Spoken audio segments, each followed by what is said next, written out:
할렐루야, 주님을 찬양합니다. 우리 주님의 은혜와 평강이 넘치기를 빕니다. 올 2020년도 드디어 이제 시작이 되어졌습니다. 누가 꽃길만 걸으세요 이렇게 인사를 하던데 2020년도 꽃길만 걸을 수 있으면 얼마나 좋겠습니까? 그러나 우리가 험하고 거친 가시밭길도 가야 됩니다. 또 때로는 폭풍우가 몰아치는 파도를 헤치고 나가야 될 때도 있습니다. 근데 성경을 읽어보면 하나님은 우리를 정말 격려하고 위로를 주시고 힘을 주시기를 원하시는 분이심을 알 수가 있습니다. 그래서 우리가 인생 살아가면서 강하고 담대하기를 원하십니다. 성경에는 그런 말씀들이 많이 나옵니다. 시편 27편 14절에 보면 너는 여호와를 기다릴지어다, 강하고 담대하며 여호와를 기다릴지어다 이렇게 되어 있고, 시편 31편 24절에는 여호와를 바라는 너희들아 강하고 담대하라. 이사야 41장 10절에 두려워하지 말라, 내가 너와 함께함이라. 놀라지 말라, 나는 내 하나님이 됨이라. 내가 너를 굳세게 하리라. 참으로 너를 도와주리라. 참으로 나의 의로운 오른손으로 너를 붙들리라. 요한복음 16장 33절에 이것을 너희에게 이르는 것은 너희로 내 안에서 평안을 누리게 하려 함이라. 세상에서는 너희가 환난을 당하나 담대하라, 내가 세상을 이겼노라. 히브리서 10장 35절에도 그러므로 너희 담대함을 버리지 말라, 이것이 큰 상을 얻느니라 이렇게 기록되어 있습니다. 그래서 한 해를 시작하면서 강하고 담대한 마음으로 출발할 수 있기를 원합니다. 오늘 우리가 여호수아 1장을 읽었는데 여기 보면 하나님께서 정말 이 여호수아를 격려하고 힘을 주시기를 원하시는 그 마음이 담겨 있습니다. 계속 반복해서 하나님께서 강하고 담대하라, 여호수아 강하고 담대하라 계속 이렇게 말씀하십니다. 왜 여호수아가 강하고 담대해야 되느냐? 2절에 보면 내 종 모세가 죽었으니 이제 너는 이 모든 백성과 더불어 일어나 이 요단을 건너 내가 그들 곧 이스라엘 자손에게 주는 그 땅으로 가라. 이 여호수아가 해야 할 사명이 있기 때문입니다.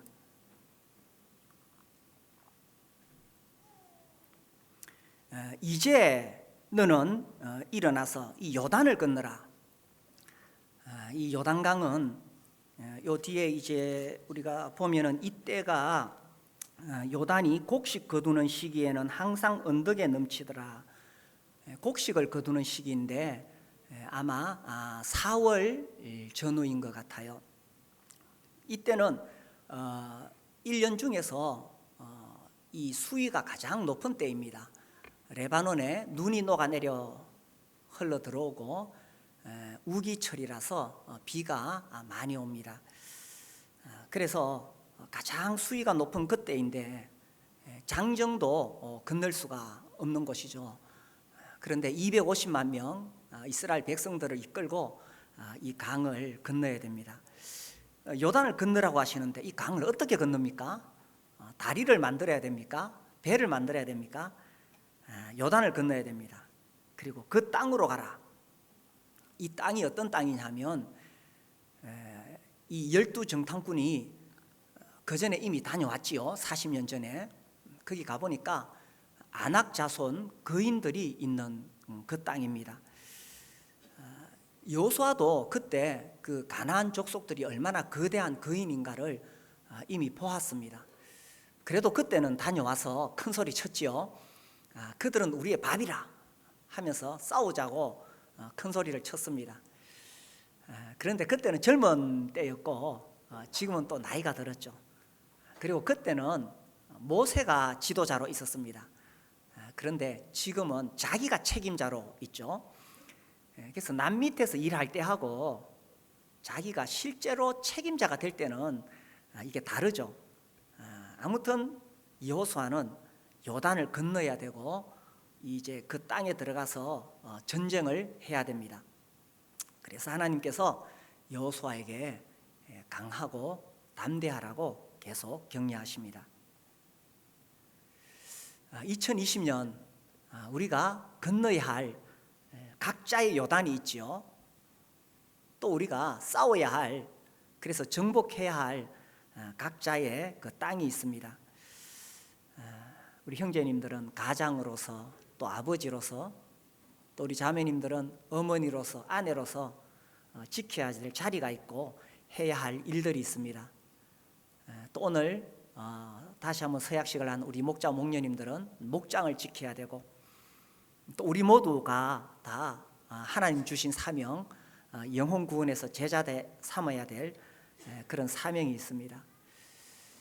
그래서 개인적으로 어떤 사람은 시험을 쳐야 되고, 또 취업을 해야 되고, 결혼을 해야 되고, 자녀를 키워야 되고, 이런 2020년도에 우리가 해내야 될 그런 일들이 있습니다.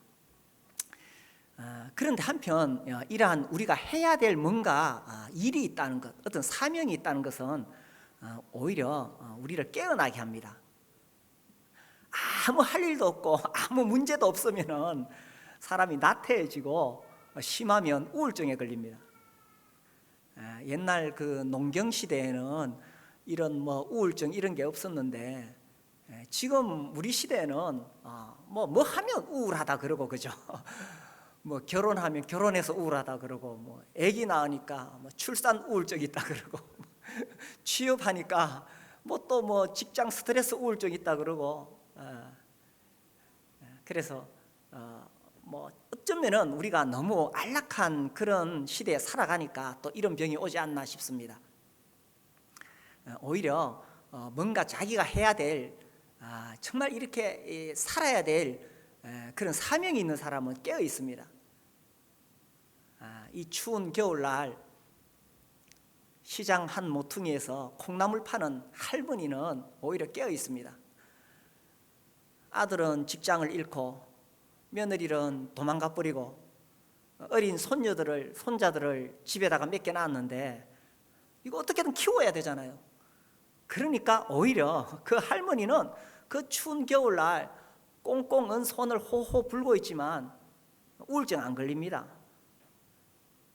그래서 우리에게 어떤 해야 할 일들이 있다는 것이 오히려 우리를 깨어나게 하죠. 무엇보다도 우리는 하나님의 자녀로서 이 땅에 살면서 빛과 소금으로서의 그러한 역할을 해야 됩니다. 아까 우리가 파송의 노래를 불렀죠. 세상은 내 안에서 주의 영광 보리라. 2020년을 살아가면서 우리가 그냥 세월 흘러가듯이 그렇게 살아가고, 그저 내 자식 먹여 살리고 이렇게 보낼 수는 없잖아요. 우리 그리스도인들은 내가 살아가는 곳에 나를 통해서 거칠은 광야의 꽃이 피어나고 세상은 내 안에서 주의 영광 보리라. 우리가 이런 인생을 살아야 되지 않겠어요? 이제 새해가 되었는데 어떻습니까? 이 마음에 막 이렇게 내 가슴 속에 이 심장을 뛰게 하는 어떤 기대되는 그런 일이 있습니까? 저도 생각해 보니까 젊을 때는 이제 해가 바뀌고 새해가 되고 이러면 또 새로운 목표를 세우고 도전하고 이렇게 했는데, 이제 조금씩 나이를 먹으면서 저도 모르게 자꾸 무감각해지는 것 같아요. 그래, 내가 인생을 이렇게 살면 안 되지, 이런 생각을 합니다. 정말 2020년도에 내 심장을 뛰게 하는 그런 일이 뭐가 있을까? 내가 정말 내 열정을 쏟아 부어야 될 그런 일이 뭐가 있을까? 그런 게 있어야 되겠죠, 그죠? 어떻습니까? 2020년에 정말 내 에너지를, 내 열정을 쏟아 부어서 이루고자 하는 그런 목표가 있습니까? 그런 꿈이 있습니까? 그럼 젊은 사람이에요. 그렇죠? 그래서 우리가 그런 어떤 목표를 가졌을 때, 또 우리가 해야 될 이 일을 해내야 되기 때문에 우리가 강하고 담대해야 된다는 것입니다. 그래서 이 여호수아는 이제 요단을 건너서 가나안 땅을 정복해야 될 그런 사명이 있는데 하나님께서 계속 그를 격려하시는 겁니다. 목숨을 건 전쟁터에 나가는 그를 향해서 또 250만 명의 그 생명을 책임지는 자로서 강하고 담대하라고 이야기하십니다. 근데 이제 여기 말씀을 보면 그 땅이 어떤 땅이냐 하면 3절 끝에 보면 내가 너희에게 주었노니 이렇게 되어 있습니다. 그래서 여호수아가 정복해야 될 땅은 가서 억지로 빼앗아야 될 그런 땅이 아닙니다. 하나님께서 이미 그들에게 어떻게 하셨다고요? 주셨다는 겁니다. 이미 아브라함에게부터 그죠? 400년 전부터 하나님께서 약속하셨습니다. 이게 하나님이 하시는 방법이에요. 하나님은 이미 오래전부터 계획하시고 약속하시고 때가 되었을 때 우리에게 가서 차지하라고 이야기하십니다. 그래서 하나님께서 이미 주었다고 되어 있죠. 그런데 그것을 내 것으로 만들기 위해서는 뭐 해야 되느냐? 3절에 너희 발바닥으로 밟는 것은 모두 내가 너희에게 주었노니. 하나님께서 이미 주셨지만 내가 가서 발바닥으로 밟아야 되는 거예요. 2020년에 하나님께서 우리 각자에게 주실 복이 있습니다. 하나님께서 2020년도에 우리 각자에게 이미 주신 땅이 있습니다. 그런데 가만히 있으면 그것이 내 것이 안 돼요. 그래서 이스라엘 백성들이 이미 하나님께서 400년 전에 이렇게 주셨는데도 40년 전에 그 가데스 바네아에서 하나님 불신했기 때문에 못 받았잖아요. 이미 하나님께서 그들에게 주셨지만 그 열정탐꾼의 말을 듣고 가서 싸우지 않았기 때문에, 가서 정복하지 않았기 때문에 그들이 광야에서 다 죽어버렸잖아요. 하나님은 이미 우리에게 주시기로 작정하셨지만 그것을 내 것으로 만들기 위해서는 내가 가서 싸워서 내 발바닥으로 밟아서 정복해야 되는 것입니다. 그래서 하나님께서 올 한 해 우리 각자에게 주신 그 땅을 다 정복하시게 되기를 바랍니다. 그렇게 하기 위해서 우리가 강하고 담대해야 되는 겁니다. 왜 우리가 강하고 담대해야 되느냐? 우리에게 사명이 있기 때문에. 또 우리 가운데 정말 2020년도에 이루고자 하는 가슴 뛰게 하는 그런 꿈이 있기 때문에 강하고 담대하게 한 해를 시작하실 수 있게 되기를 바랍니다. 자, 5절과 6절을 같이 한번 읽겠습니다. 시작. 내 평생에 너를 능히 대적할 자가 없으리니 내가 모세와 함께 있었던 것 같이 너와 함께 있을 것임이니라. 내가 너를 떠나지 아니하며 버리지 아니하리니 강하고 담대하라. 너는 내가 그들의 조상에게 맹세하여 그들에게 주리라 한 땅을 이 백성에게 차지하게 하리라.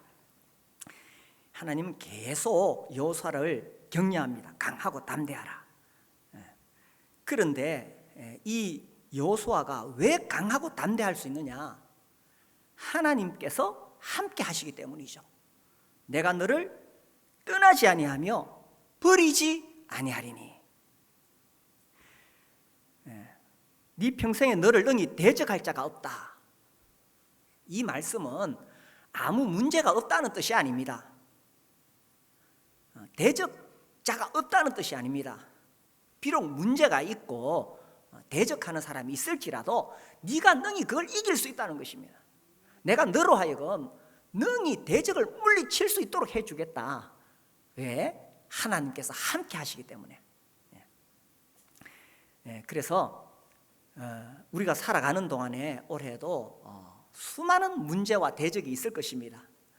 그러나 하나님께서 함께 하시기 때문에 내가 강하고 담대할 수 있는 거죠. 모세가 주님 이렇게 말씀하십니다. 내가 모세와 함께 있었던 것 같이 너와 함께 있을 것입니다. 여호수아는 하나님께서 모세와 어떻게 함께 하고 계셨는지를 직접 보았습니다. 모세의 첫 번째 대적이 누구죠? 애굽 왕의 바로 왕이잖아요. 모세가 이스라엘 백성들을 이끌어 가려고 했을 때에 바로가 그들을 노예로 삼고 놓아주지 않습니다. 모세의 힘으로는 바로와 대적해서 싸울 수가 없습니다. 애굽이라는 그 강대국의 군대와 맞서 싸울 수가 없고 바로의 권력에 도전할 수가 없습니다.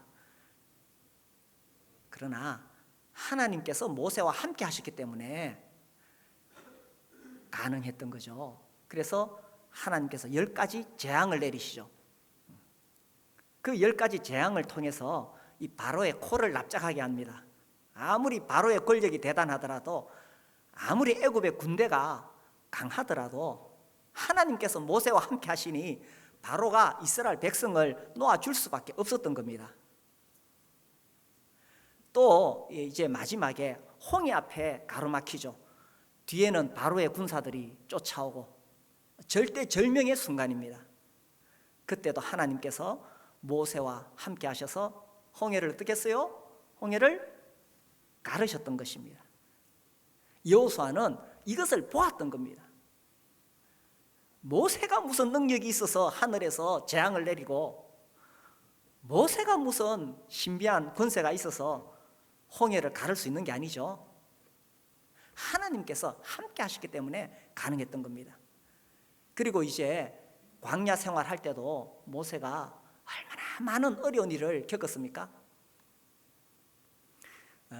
무엇보다 내부적으로 계속 원망과 불평이 올라왔습니다. 이스라엘 백성들은 끝없이 불평하는 자들이었습니다. 모세가 얼마나 스트레스 받았겠어요. 거기다가 심지어 고라를 비롯한 사람들이 모세를 향해서 반역을 일으켰습니다. 이건 정말 있을 수가 없는 일이죠. 그렇게 수많은 시련이 있었지만, 그러나 모세는 끝까지 하나님께서 그에게 주신 사명을 완수해낼 수 있었습니다. 모세도 너무 힘들어서 죽고 싶다고 말했습니다. 모세도 사람이었거든요. 그러나 모세는 그의 사명을 완수했습니다. 왜요? 하나님께서 그와 함께 하시기 때문에. 어떠한 경우에도 하나님은 모세를 떠나지 아니하시고 모세를 버리지 아니하셨기 때문에.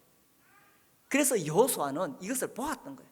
하나님께서 여호수아에게 내가 모세와 함께 있었던 것 같이 내가 너와 함께 하겠다. 그러니 어떻게 하라고요? 강하고 담대하라는 것입니다. 내가 너를 떠나지 아니하며 버리지 아니하리라. 그런데 살다 보면 우리는 하나님이 나를 떠나지 않으셨을까? 이렇게 낙심이 될 때가 있습니다. 여호수아도 그랬습니다. 이게 이제 여호수아가 이렇게 하나님으로부터 큰 힘을 얻지요. 그래서 출발합니다. 요단강 갈라집니다. 하나님께서 모세와 함께 홍해를 가르신 것처럼 여호수아와 함께 요단강을 가르시죠. 그리고 이제 가나안 땅에 들어가서 할례를 받습니다. 이거 정말 무모한 짓이죠. 적들 앞에 남자들이 할례를 받았다. 이거 정말 무모한 짓입니다. 우리가 세겜성 사건을 알잖아요. 그 세겜성의 남자들이 할례를 받았을 때에 야곱의 아들들이 들어가서 남자들 다 칼로 쳐 죽입니다. 할례를 받으면 칼을 들고 싸울 수가 없어요. 그런데 지금 적들 앞에서 할례를 받습니다. 왜? 여호수아는 강하고 담대했기 때문에. 하나님께서 시키신 대로 하는 거예요. 그리고 이제 여리고성을 점령하죠. 난공불락이라 그럽니까?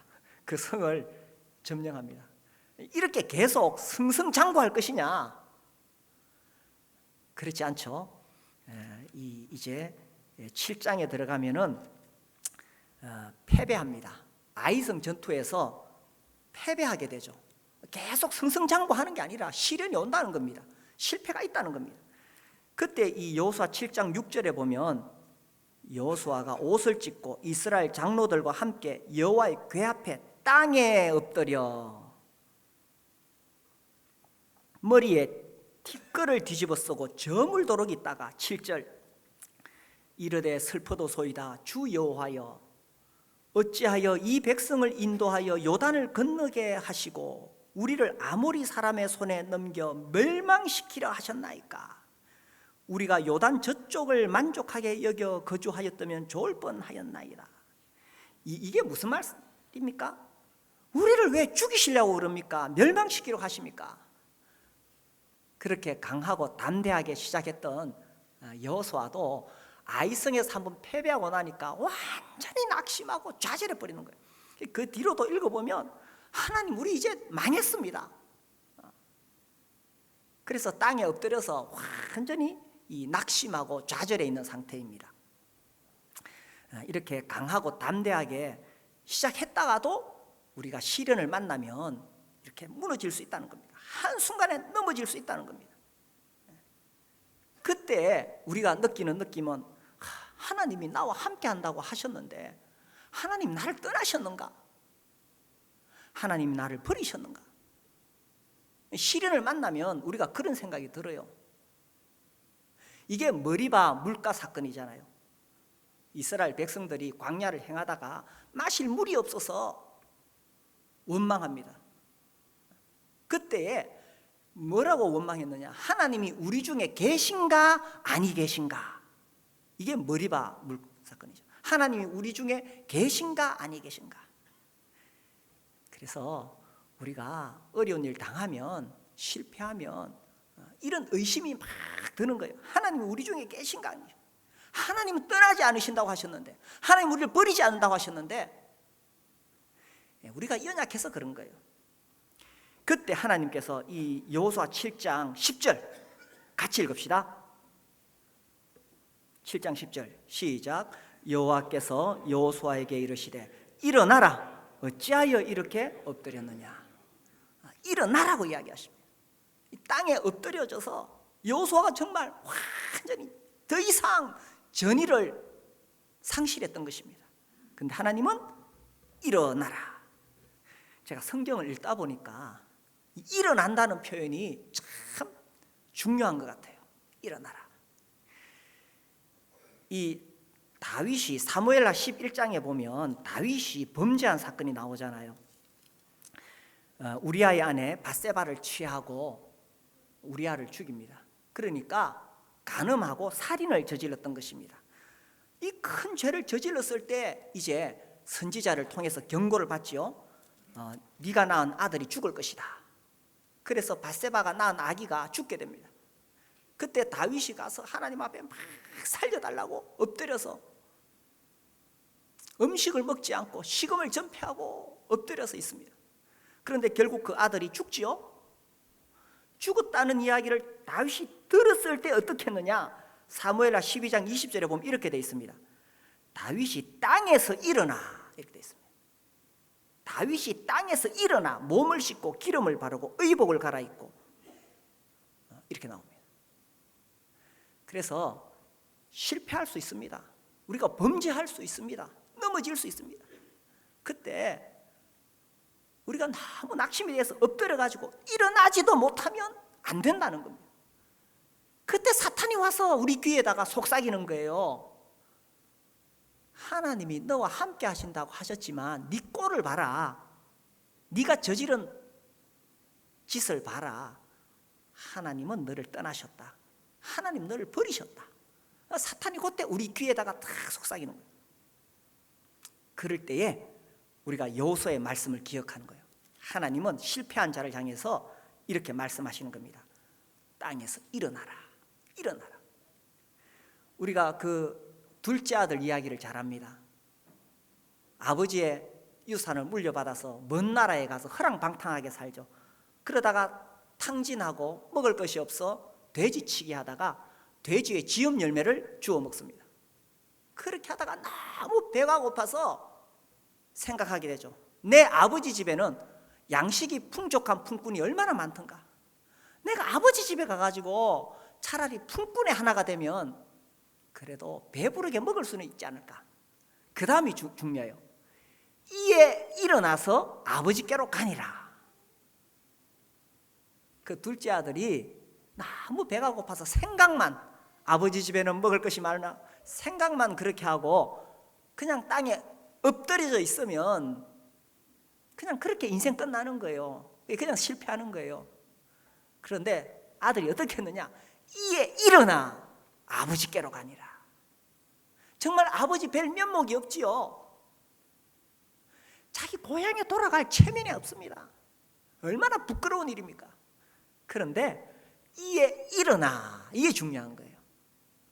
그래서 우리가 살아가다가 실패할 수 있습니다. 넘어질 수 있습니다. 사탄은 그때를 놓치지 않고 하나님 떠나셨다고 우리 귀에다가 속삭입니다. 그때에 우리가 기억해야 될 것, 하나님 우리를 떠나지 않습니다.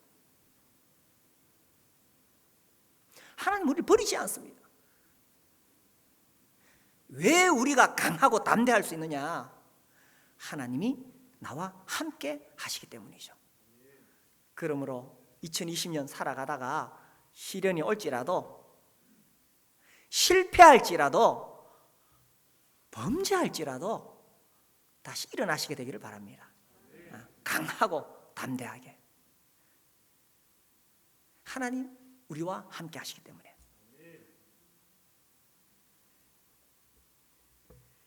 자, 우리 다시 여호수아 1장 돌아와서요 7절과 8절을 읽겠습니다. 7절 8절 같이 한번 읽어볼까요? 시작. 오직 강하고 극히 담대하여 나의 종 모세가 네게 명령한 그 율법을 다 지켜 행하고 우로나 좌로나 치우치지 말라. 그리하면 어디로 가든지 형통하리니 이 율법책을 내 입에서 떠나지 말게 하며 주야로 그것을 묵상하여 그 안에 기록된 대로 다 지켜 행하라. 그리하면 내 길이 평탄하게 될 것이며 내가 형통하리라.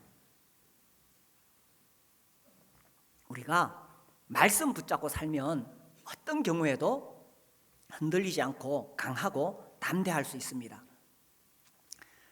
우리 사람이 떡으로만 살 것이 아니라 하나님의 입에서 나오는 모든 말씀으로 살지요. 우리의 육체는 밥을 먹지만, 그래야 살지만 우리의 영혼은 끝없이 영의 양식을 먹어야 됩니다. 하나님 말씀이 우리를 강하고 담대하게 해주는 거예요. 또 한 해가 시작되었으니까 창세기부터 시작했지요. 그래 창세기 시작해가지고 출애굽기 가다가 이제 출애굽 19장 율법 나오면 헤매다가 많은 사람들이 레위기의 위기를 못 넘기죠. 올 한 해 정말 하나님 말씀 붙잡고 최소한 1년에 한 번은 다 읽어야 안 되겠어요? 근데 억지로 읽는 것이 아니라 이 말씀이 내 영의 양식이다. 이 말씀이 나를 강하고 담대하게 한다. 이것을 기억하면서 읽어야 됩니다. 그래서 오늘 나에게 주시는 말씀이 무엇일까? 오늘 주시는 그 말씀을 내가 먹으면 내 영혼이 강하고 담대하게 되는 겁니다. 그리고 이제 또 봄 학기 시작되면 올해는 생명의 삶 처음부터 합니다. 다 들으셔야 됩니다. 전에 들으셨던 분들도 처음부터 합니다. 그래서 삶 공부 통해서 성경을 공부하다 보면 거기 나오는 하나님 말씀 한 구절이 딱 나한테 걸려요. 그냥 이렇게 듣다 보면 어느 순간 하나님 말씀이 나한테 딱 와 닿는 게 있어요. 그것이 나를 강하고 담대하게 하는 것입니다. 그리고 또 매주마다 강단을 통해서 하나님 나에게 말씀해 주시기를 바라면 설교자는 좀 죽을 쏘어도 그것이 성령을 통해서 하나님의 말씀으로 나에게 들려지는 순간 나를 강하고 담대하게 합니다. 땅에 엎드렸다가도 일어서게 만드는 겁니다. 나로 하여금 사명을 향해 달려가게 만드는 거예요. 하나님 말씀이 우리를 강하고 담대하게 하는 거예요. 그래서 우리가 하나님 말씀을 딱 붙잡고 우로나 좌로나 치우치지 말고 그 말씀 딱 붙잡고 있는 거예요. 그리하면 형통하리라. 말씀과 형통은 매우 밀접한 관계입니다. 시편 1편에 보면 우리가 잘 아는 1편 말씀이죠. 그죠? 복 있는 사람들의 이야기가 나옵니다. 오직 여호와의 율법을 즐거워하여 그의 율법을 주야로 묵상하는 자로다. 그는 시냇가에 심은 나무가 철을 따라 열매를 맺으며 그 잎사귀가 마르지 아니함 같으니 그가 하는 모든 일이 다 형통하리로다. 하나님 말씀 붙잡고 살아가는 사람은 다 형통하다. 그래서 이 말씀과 형통은 매우 밀접한 관계에 있습니다. 역대상 22장에 보시면은 이 다윗이 솔로몬에게 이렇게 말합니다. 역대상 22장 13절입니다. 22장 13절 같이 읽어볼까요? 시작. 그때 네가 만일 여호와께서 모세를 통하여 이스라엘에게 명령하신 모든 규례와 법도를 삼가 행하면 형통하리니 강하고 담대하여 두려워하지 말고 놀라지 말지어다. 이게 항상 세 박자가 같이 가죠. 말씀을 붙잡아라. 그러면 형통하고 그러니 강하고 담대하다. 이렇게 이 세 박자가 같이 가는 겁니다. 그래서 우리가 2020년도에 강하고 담대하게 살기 위해서는 말씀 붙잡고 살아라. 그러면 형통하게 된다는 것입니다. 자, 여기서 우리가 생각해 봐야 될 게 있어요. 형통이 뭐냐? 우리가 보통 형통이라고 생각하면 내가 원하는 일이 술술 잘 풀어지는 거라고 생각합니다. 뭐 시험도 합격하고, 그죠? 취업도 잘 되고, 뭐 결혼도 잘 되고, 뭐 잘 되는 거, 이게 형통이라고 생각합니다. 그런데 성경에서 말하는 형통은 다릅니다. 내 뜻대로 잘 되는 것이 형통이 아니고 하나님의 뜻대로 잘 되는 것이 형통이라는 겁니다. 그 대표적인 예가 요셉입니다. 요셉이 이집트에 노예로 팔려왔어요. 그런데 성경은 그가 형통하겠다고 합니다. 또 요셉이 아무 죄 없이 감옥에 갇힙니다. 그런데 성경은 그를 형통하다고 말합니다. 아니, 지금 요셉의 뜻대로 되는 게 없잖아요. 아버지 집에서 비단 옷 걸치고 좋은 음식 먹으면서 얼마든지 즐길 수 있었는데, 근데 요셉이 노예로 팔려왔어요. 또 아무 죄 없이 감옥에 파렴치한 죄수로 오해받아서 들어갔어요. 요셉의 뜻대로 되는 게 아니잖아요. 근데 왜 형통하다고 하셨느냐? 하나님의 뜻대로 되고 있으니까. 하나님의 뜻이 이루어지고 있으면 내 눈앞의 현실은 고난이지만 그것이 형통이라는 거예요.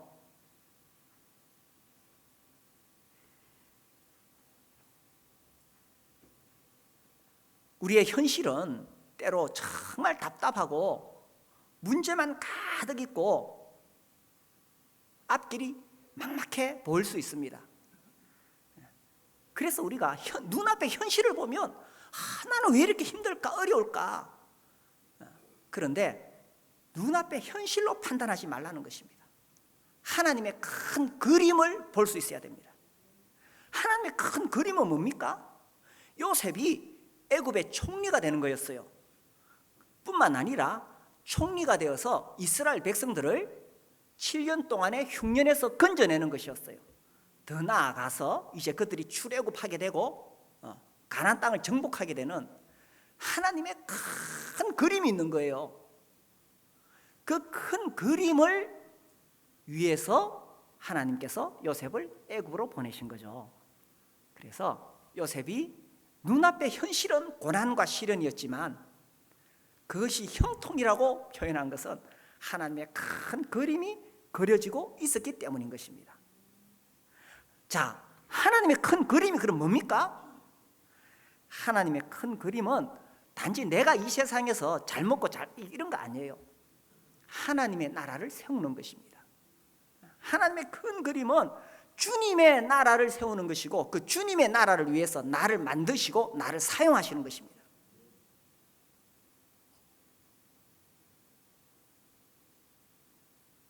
하나님께서 하나님의 뜻을 이루기 위해서 요셉을 애굽으로 데리고 와서 고난과 시련 속에서 그를 낮추시고 부수시고 깨뜨리셔서 하나님이 쓰실 수 있는 사람으로 세우신 것처럼 하나님께서 우리도 마찬가지죠. 우리를 하나님의 나라를 위해서 하나님께서 사용하실 수 있는 사람이 되도록 하기 위해서 고난과 시련을 통해서 나를 깨뜨리시고 나를 낮추시고 부서뜨려서 주님의 형상을 만들어 가시는 거예요. 이게 형통이라는 겁니다. 그래서 내가 하나님 말씀을 딱 붙잡고 있으면 비록 눈앞의 현실은 고난과 시련이지만 분명한 것은 하나님의 큰 그림이 이루어지고 있는 거예요. 그러므로 어떠한 시련이 있을지라도 하나님의 큰 그림이 이루어지고 하나님 나라를 위해서 지금 내가 만들어지고 있다면 우리는 강하고 담대할 수 있다는 것입니다.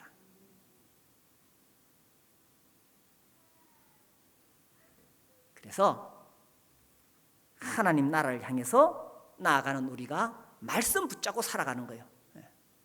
그래서 우리가 강하고 담대할 수 있다는 것입니다. 자, 우리 9절 말씀 같이 한번 읽읍시다. 9절 시작. 내가 네게 명령한 것이 아니냐. 강하고 담대하라. 두려워하지 말며 놀라지 말라. 네가 어디로 가든지 내 하나님 여호와가 너와 함께 하느니라 하시니라. 가나안 정복을 앞둔 여호수아에게 이렇게 말씀하셨습니다.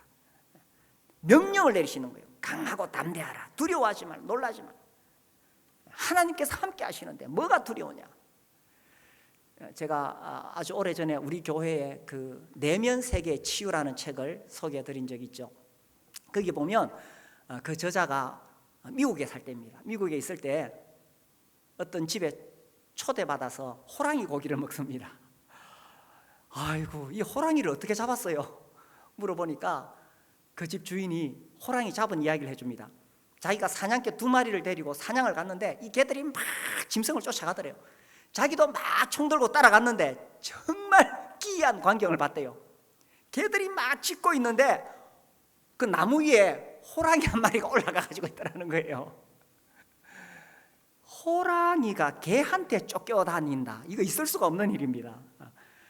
아무리 사냥개가 용맹해도 개는 호랑이 밥이에요.